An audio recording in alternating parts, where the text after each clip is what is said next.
Welcome to Seniorship, conversations about getting the best out of later life. I'm your host, my name is Michael MacMahon. Today, our guest is Lynda Shaw, a neuroscientist whom I had met before but hadn't seen for some years. She studies and is interested in and knowledgeable about the workings of the human mind, and that's a subject that fascinates me. So I was looking forward to our conversation. Turned out we had a lot in common, as you will discover if you listen to the episode. Hope you enjoy the show.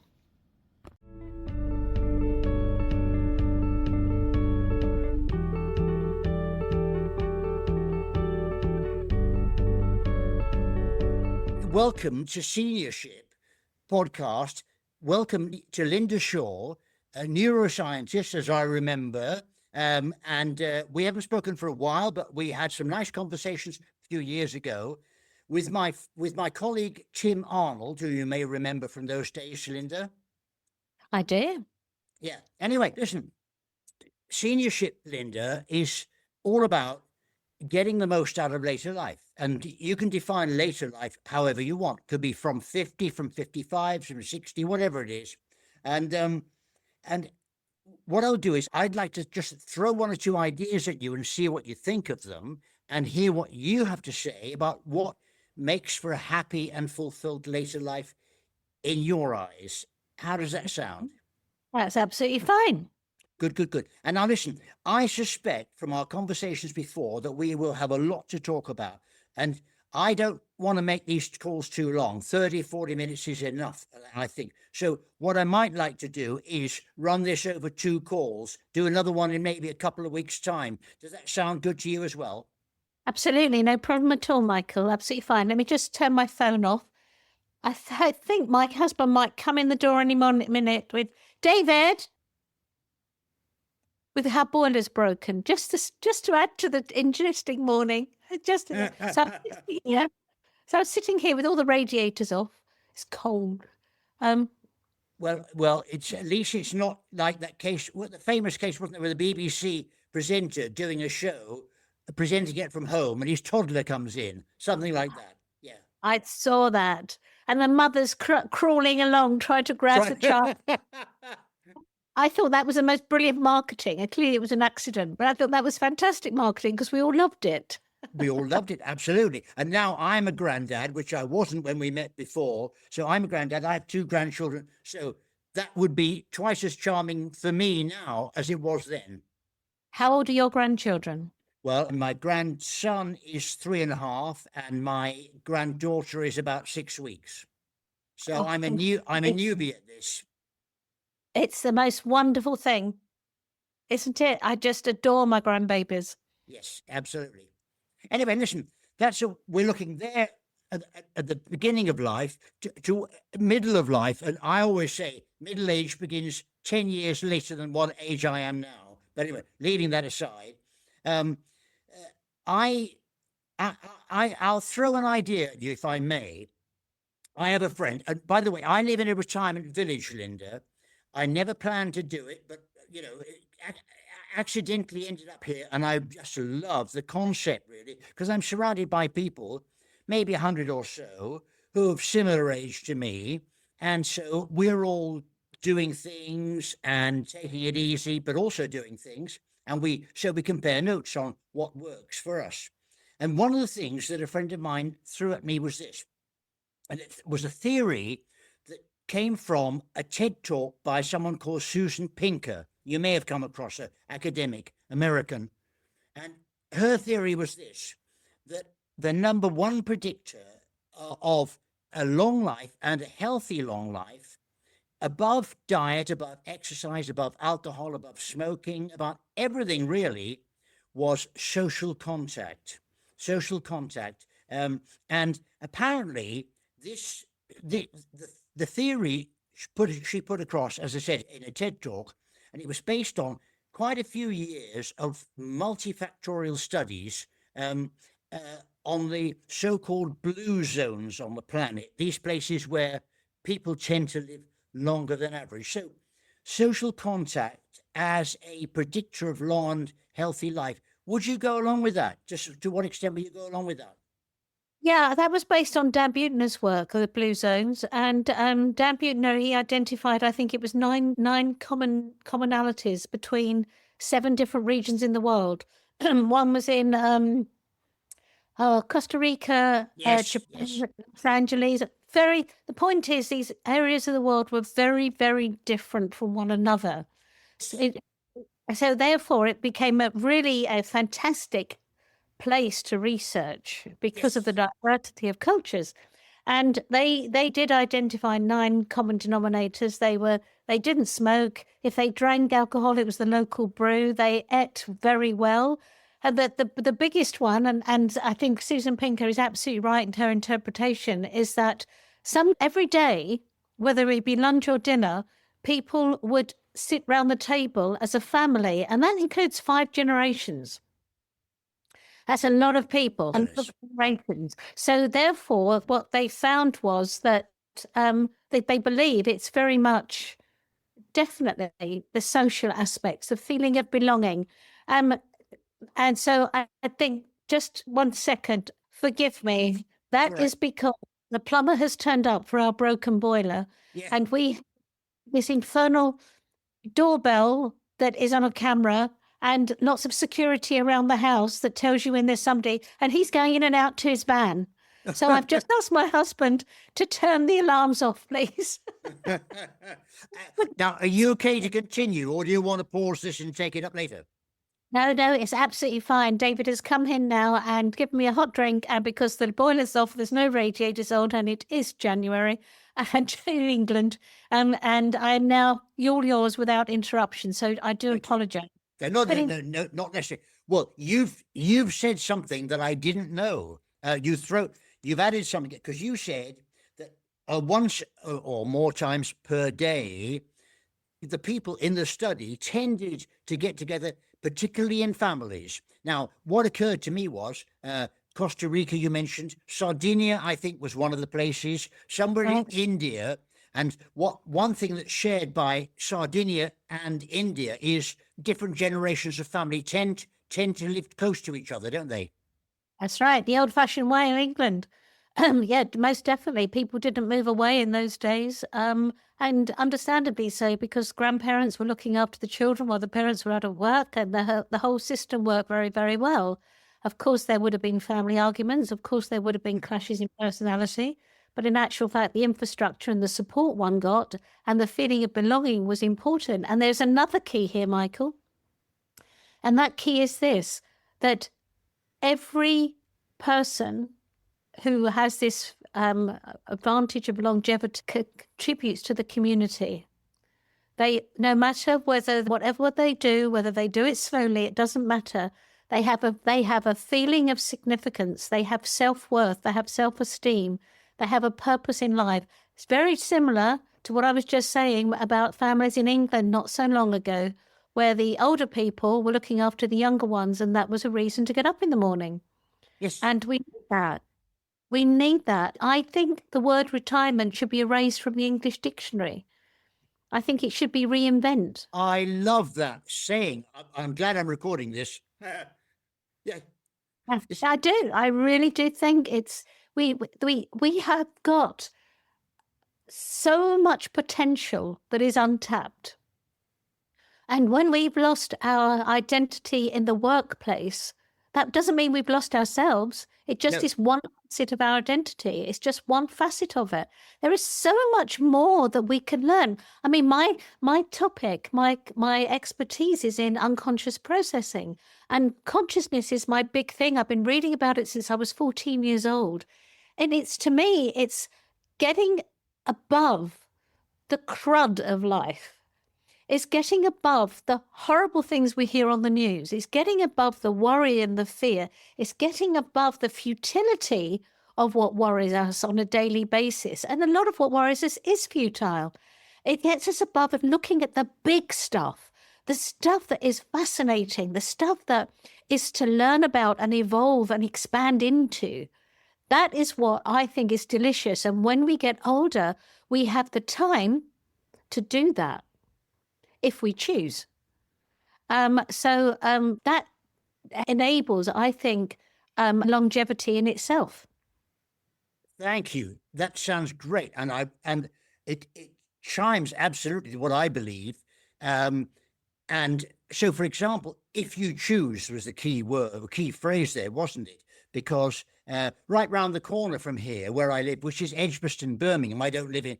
Well, I can't remember where I was living when we met before, but anyway, I live in Birmingham now. Just round the corner is there's a course starting up called Practical Philosophy. And I'm thinking, wow, I want to learn more about this, run by something called the School of Philosophy. I inquired and I couldn't believe it. Course starting next week, cheap as chips, Practical Philosophy. I thought, right, I need to learn more. But as you say, the phrase is if you choose. If you choose, I mean, I love philosophy. I really do. It's I can remember once I had to, I was invited at, I think it was the University of Glasgow, to speak to the psychologists and the philosophers about my doctoral thesis, about my results of my research. And I was there and I presented the consciousness information that I'd uncovered. And the philosophers, it was quite amusing to me. The philosophers asked, it was Q&A time, and they were asking questions. And so when the philosopher asked a question, it was a very long question.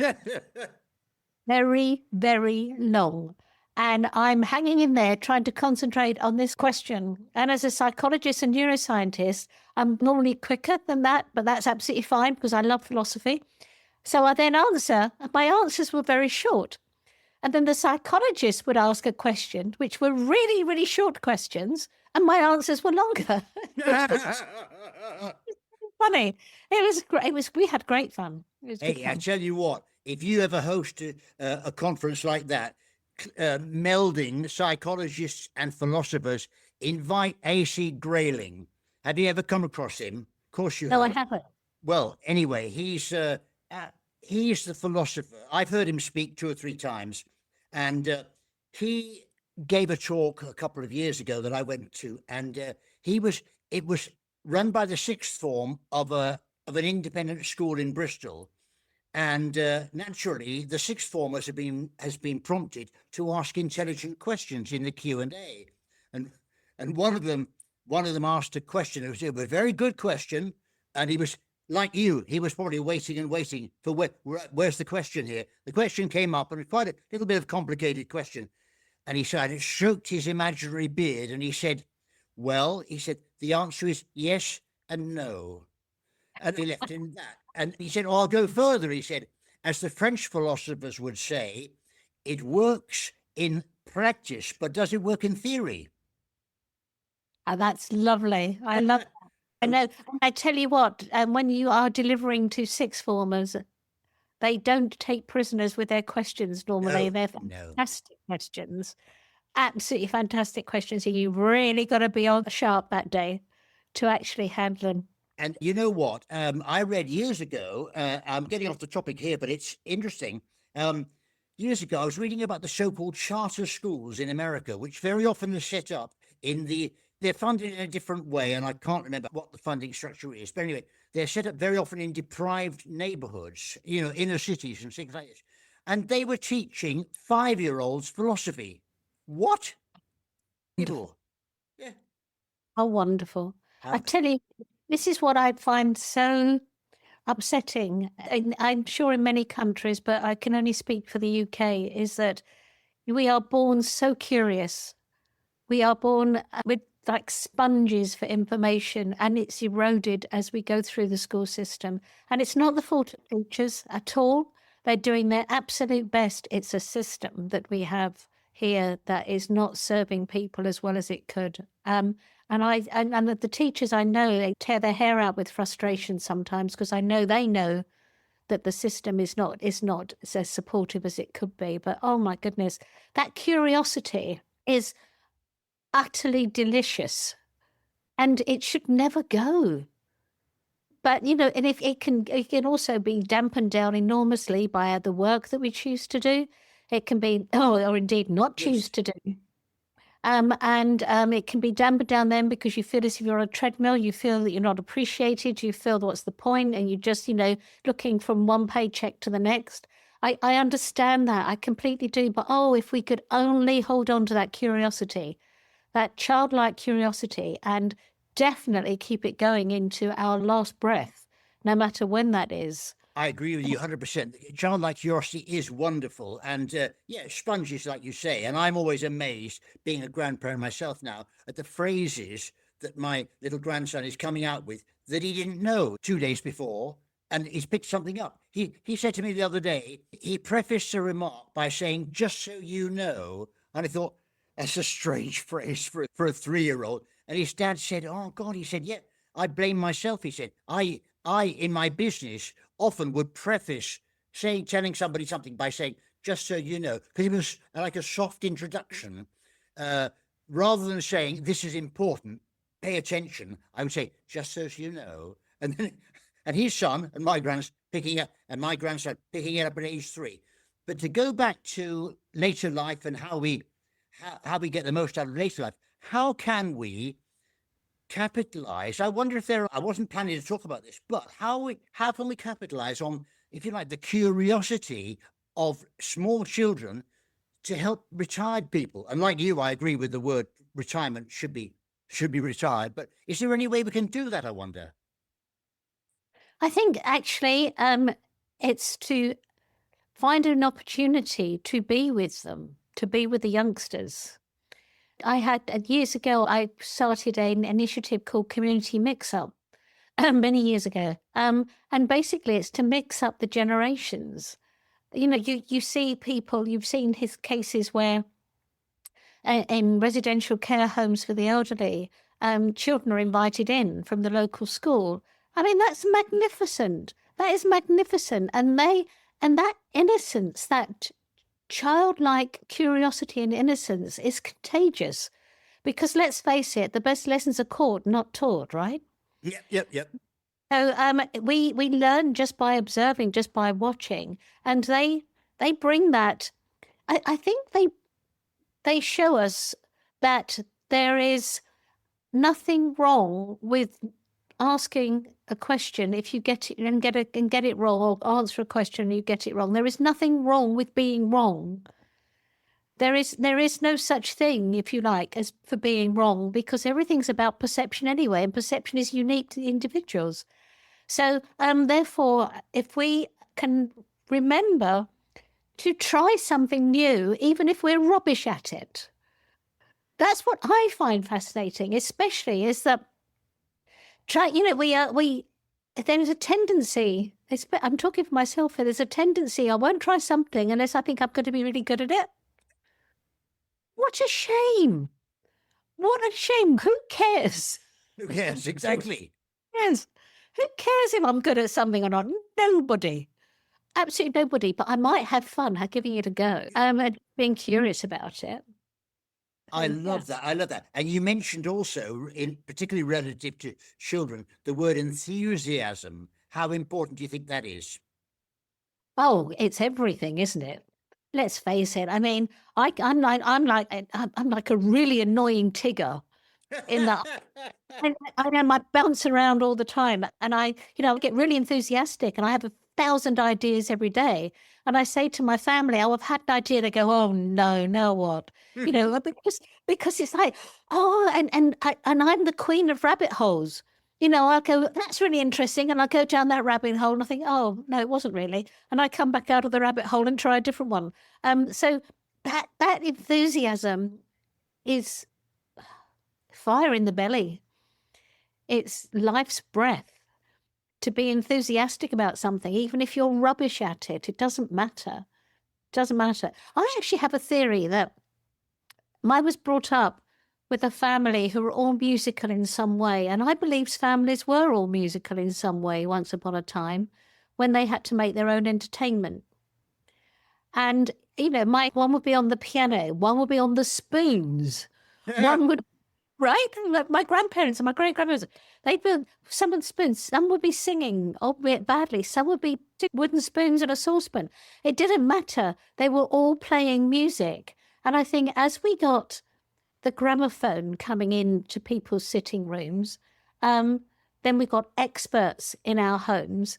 And then that went to the television. And then the experts were in our sitting rooms on a daily basis regularly. I think it stopped us trying.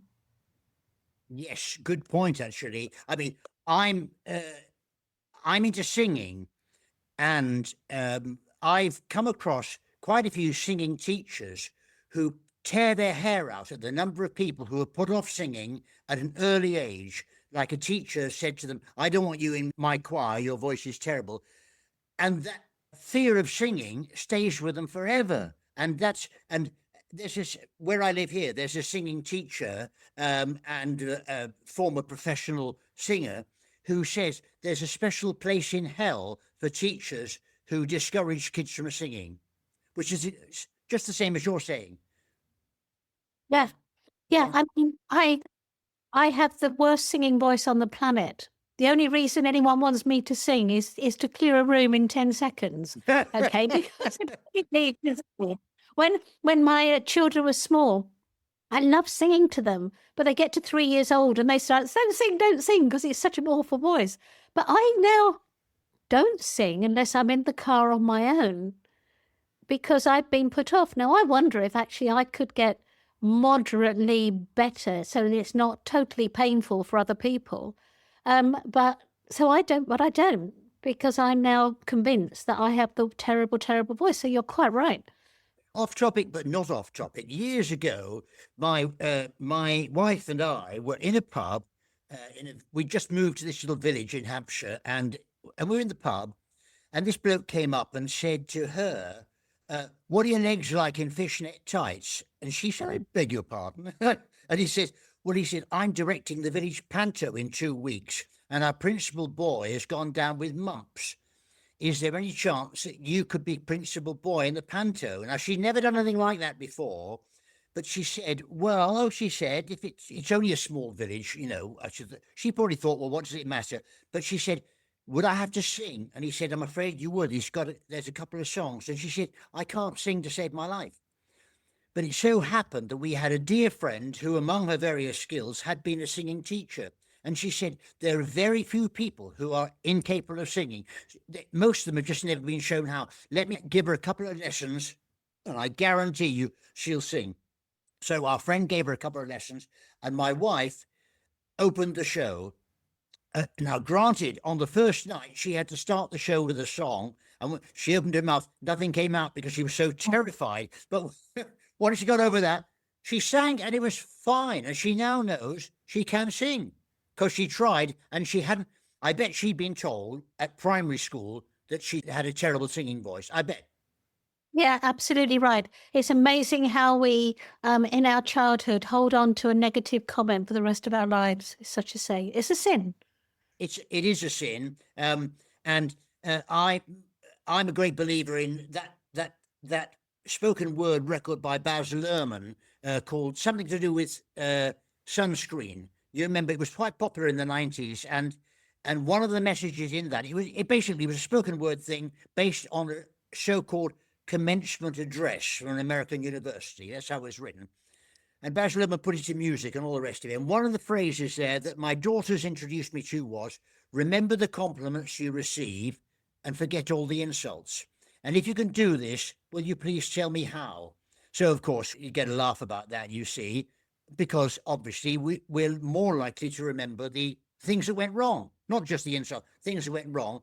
And you know the reason, of course, it's what they call problem-solving survival. But what a shame that governs our lives for so long. Hey, and listen, I'm sorry, I've gone off the point here, but I want to try one more theory on you, and we're definitely going to run this into a second conversation, Lynda.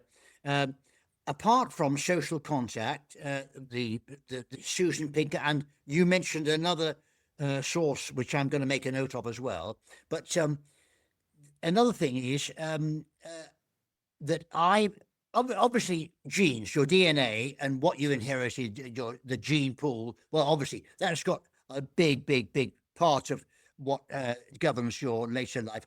But you can't do anything about that. You've got good genetic makeup or you haven't.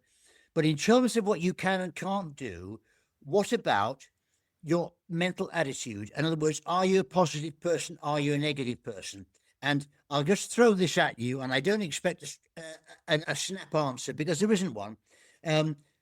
I was talking to someone and I said, I feel sure that whether you're a positive person and you have optimistic expectations of how you'll achieve something or not has got a lot to do with your late happiness in later life and your health in later life.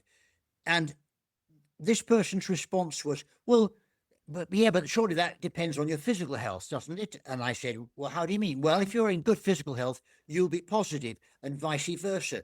But I personally don't think that's the case. I know lots of people who are in good physical health but negative, and lots of people who are in poor physical health but positive. What do you think? I think you're absolutely right. There's a couple of comments I want to make there, Michael. First of all, about DNA being set in stone, it isn't. Because of epigenetics, your DNA is not your destiny. So yes. if you are looking at or considering your parents, aunts and uncles, grandparents, and the ailments they had, it doesn't necessarily mean you're going to have them. But if you consider that the generations not so long ago were all smokers, Yes. and therefore you know they may have died of lung cancer or something like that. It doesn't mean to say you will, even though you might be in the same DNA pool, because you don't smoke. So you have changed. Your environment has changed. The way your DNA is read or by the body or the brain. So epigenetics is something to consider. So please don't, and this is for everybody and a reminder for me as well, please don't believe just because your mum or dad or brother or sister or somebody had XYZ, you're going to have the same. No. Okay. I definitely agree with that. Yeah. Okay. And moving on to your next point, positive and negative attitude. There is a plethora of research to show that a more positive mental attitude indicates a healthier person, which by default could mean longer life. But how would we ever know that? We don't know when somebody would die with or without that attitude. So, but nevertheless, we can only do our best whilst we're here. Now, if you follow the work of Professor Martin Seligman, who is known to be the father of positive psychology, although that's contended by others, Martin Seligman will talk about how you have a certain level of happiness that you can achieve individually. So everybody has a sort of a ceiling to their level of happiness. Now, I don't know whether that's true. Martin Seligman is an extremely well-researched professor. His lab is strong. But I don't know whether that's true. But what I do know is that there are things we can rewire in our brain. And soft wiring we can change. The hard wiring we can't. The soft wiring we can change mostly. And that soft wiring can be our attitudes and mental attitudes to life. And we can change those. We can start practicing gratitude. We can start practicing, my goodness me, I've had 55 years on this planet. I am so fortunate. My goodness me, I've had 85 years on this planet. I'm so fortunate. There are other people who have only had 20 or less. And you can start changing it around, and it needs to be a daily practice for you to start thinking more positively. But there are plenty of tricks to do and to help with that. Of course, we need a negative mindset sometimes because that keeps us safe. If we have got certain symptoms and we decide that, oh, it can't be anything, and try to be all positive about it and don't go to see a doctor, then that's not sensible. Yeah. You know, we actually need to think, okay, this could be something really serious. I need to go and get a diagnosis. So, but that aside, I do believe that we can try to be a little bit more positive in our attitude, which will help our mental, physical health as well. And physical health most certainly doesn't dictate whether we are in a positive or negative mindset. I know people who are paraplegics, and they are positive people I have ever known. And they are astonishing, especially in the speaking world, because I'm a professional speaker. A lot of our speakers are Paralympians and people like that, and they're amazing. I'm glad you mentioned that. What what a shining example they are, actually.